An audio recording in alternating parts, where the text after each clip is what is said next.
بسم اللہ الرحمن الرحیم۔ السلام علیکم۔ حضور صلی اللہ علیہ وسلم نے حضرت حفصہ کو طلاق کیوں دی؟ بخاری شریف اول میں ہے، حضرت ابن عباس رضی اللہ عنہ سے مروی ہے کہ انہوں نے کہا، میری خواہش ہے کہ میں امیر المومنین حضرت عمر رضی اللہ عنہ سے یہ معلوم کروں کہ نبی صلی اللہ علیہ وسلم کی بیویوں میں سے وہ دو عورت کون سی تھی جن کے بارے میں اللہ کریم نے سورہ تحریر میں ارشاد فرمایا ہے۔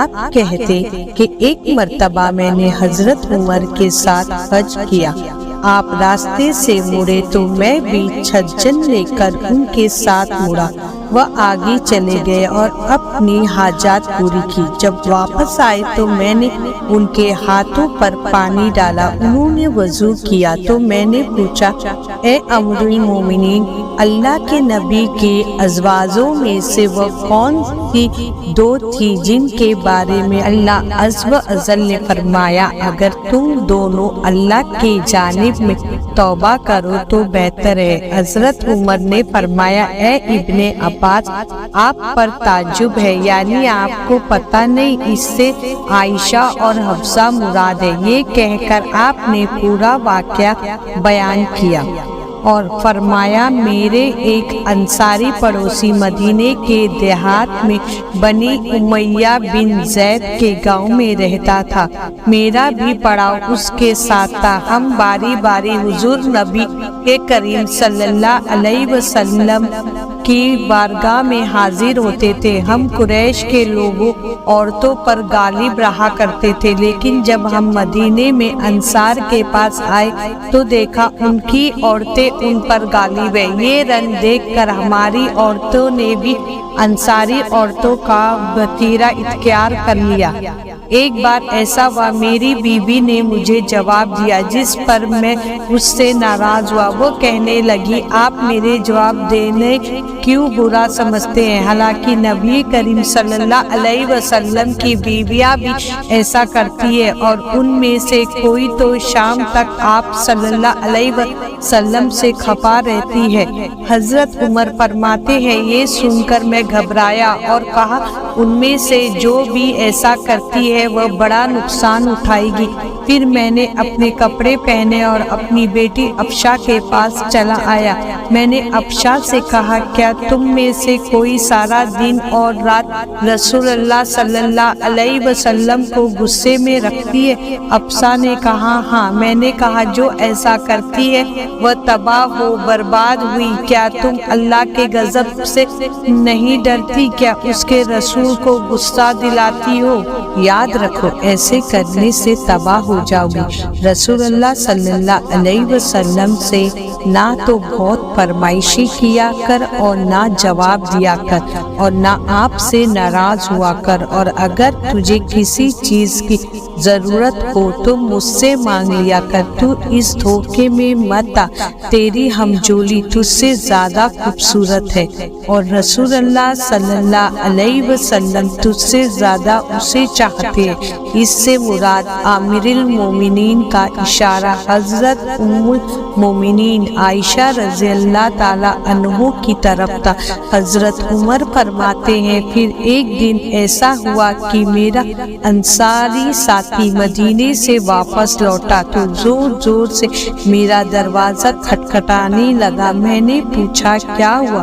کہنے لگا، رسول اللہ صلی اللہ علیہ وسلم نے اپنی بیویوں کو طلاق دے دی ہے۔ میں نے جو ہی یہ سنا تو کہا، حفصہ تباہ برباد ہو گئی۔ میں تو پہلے ہی سمجھ گیا تھا کہ ایسا ہونے والا ہے۔ آپ فرماتے ہیں، میں نے جلدی سے اپنے کپڑے تیار کیے اور صبح کی نماز رسول اللہ صلی اللہ علیہ وسلم کے ہمراہ پڑھی۔ اللہ کے نبی نماز سے فارغ ہوئے تو اکیلے اپنے بالا خانے میں جا کر لیٹ کے میں وہاں سے نکلا اور سیدھے اپنی بیٹی حفصہ کے گھر چلا گیا۔ میں نے اسے دیکھا تو وہ رو رہی تھی۔ میں نے کہا، کیا میں نے تم کو پہلے ہی نہیں سمجھا دیا تھا؟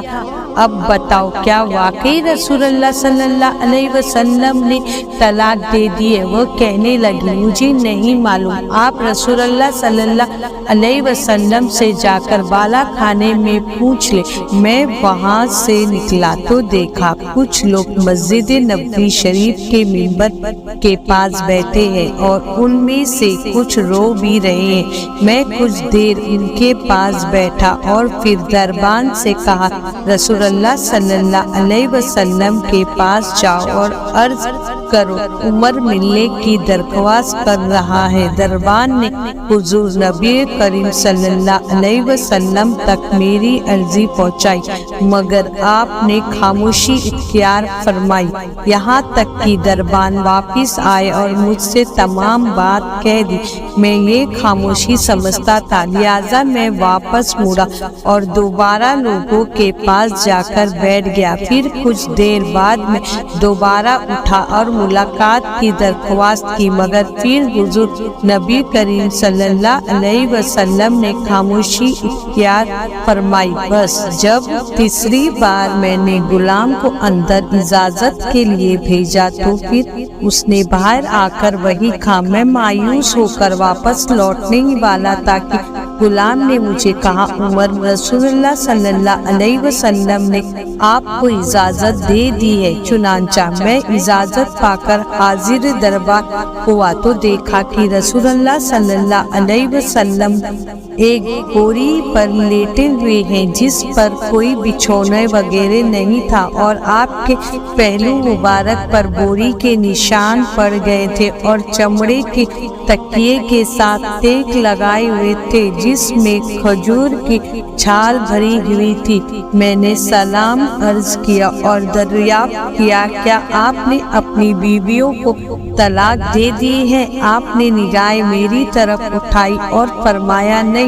مجھے یہ سن کر بہت اطمینان سکون ملا۔ پھر میں نے حضور صلی اللہ علیہ وسلم کے دل بہلانے کو چند باتیں کی جن سے آپ مسکرا دیے اور پھر افشا کے پاس جانے اور اس کو ام المومنین حضرت عائشہ رضی اللہ عنہ سے متعلق نصیحتیں کرنے کا واقعہ بھی بیان کیا جس سے آپ دوبارہ مسکرا دیے۔ روایت میں ملتا ہے کہ رسول اللہ صلی اللہ علیہ وسلم نے ایک بار ام المومنین حضرت حفصہ رضی اللہ عنہ کو طلاق دے دی تھی یا طلاق رجعی تھی۔ جب حضرت عمر فاروق رضی اللہ تعالی عنہ کو اس کی خبر ملی تو آپ کو بہت دکھ ہوا، یہاں تک کہ شدت سے غم کی وجہ سے سر پر مٹی ڈالتے اور کہتے اس کے بعد اب اللہ عز و جل کی نگاہوں میں عمر اور اس کی بیٹی کی کوئی قدر و مزارت نہیں رہی۔ پھر جب یہ خبر مزید پھیلی تو حضرت حفصہ کے ماموں عثمان قدامہ اور اسراء مظعون رضی اللہ عنہ آپ کے پاس آئے۔ حضرت حفصہ ان کے سامنے روتی جاتی اور کہتی اللہ کی قسم رسول اللہ صلی اللہ علیہ وسلم نے مجھ سے اکتا کر طلاق نہیں دی۔ اتنے میں اللہ کے نبی بھی تشریف لے آئے۔ حضرت حفصہ نے جب رسول اللہ صلی اللہ علیہ وسلم کو دیکھا تو آپ سے پردہ کر لیا، لیکن حضور کو تو آپ سے رجوع کرنے کا حکم مل چکا تھا۔ چنانچہ حدیث پاک کے الفاظ کچھ یوں ہیں۔ حضرت قیس ابن زید سے روایت ہے رسول اللہ صلی اللہ علیہ وسلم نے حضرت حفصہ کو ایک مرتبہ طلاق دی اور پھر رجوع فرما لیا۔ اس کی وجہ یہ تھی کہ حضرت جبرائیل علیہ السلام نے آپ سے کہا آپ حفصہ سے رجوع کر لے کیونکہ وہ بہت روزے رکھنے والی اور بہت نماز پڑھنے والی ہے اور وہ جنت میں بھی آپ کی زوجہ ہوگی۔ دوستو، شاعر کرام نے اس حدیث پاک کی روح سے بہت زیادہ مثالیں بیان فرمائی ہیں جیسے کہ طلاق رجعی وغیرہ کے احکامات۔ مگر اس حدیث پاک کی تشریح میں ایک اہم بات ام المومنین حضرت حفصہ رضی اللہ تعالی عنہ کی اللہ رب العزت کے یہاں قدر، منزلت اور مقبولیت اور محبوبیت بھی بیان کی جاتی ہے۔ بلا شبہ اس میں